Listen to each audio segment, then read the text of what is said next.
Vicomte de Foucault. Vicomte de Foucault, lorsque vous empoignâtes l'éloquent manuel de vos mains auvergnates, comme l'océan au bout quand tressaille l'Etna, le peuple tout entier s'émut et frissonna.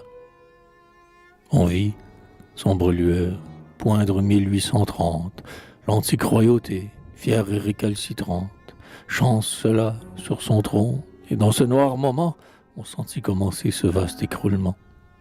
Et ces rois, qu'on punit d'oser toucher un homme, étaient grands et mêlés à notre histoire en somme. Il avait derrière eux des siècles éblouis, Henri IV écoutera Damiette et Saint-Louis. Aujourd'hui, dans Paris, un prince de la pègre, un pied plat, copiant Faustin, singe d'un nègre, plus faux qu'Ali Pacha, plus cruel que Rosa, fourre en prison la loi, mais la gloire à Maza, chasse l'honneur, le droit, les probités punies, orateurs, généraux, représentants, génies, les meilleurs serviteurs du siècle et de l'État, et c'est tout. Le peuple, après cet attentat, souffleté 1000 fois sur ses faces illustres, va voir de l'Élysée étinceler les lustres, ne sent rien sur ses joues, et contemple César.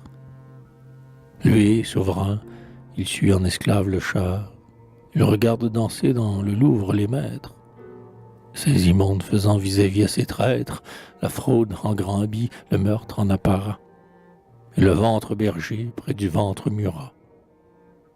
On dit, vivons, adieu grandeur, gloire, espérance, comme si, dans ce monde, un peuple appelé France, alors qu'il n'est plus libre, était encore vivant. On boit, on mange, on dort, on achète et l'on vend, et l'on vote en riant des doubles fonds de l'urne. Et pendant ce temps-là, ce gredin taciturne, ce chacal à sang-froid, ce corse hollandais, étale, front d'airain, son crime sous le dais. Gorge d'or et de vin sa bande scélérate, s'accoude sur la nappe, et couvent, noir pirate, son guet-apens français, son guet-apens romain, marche son cure-dent taché de sang humain.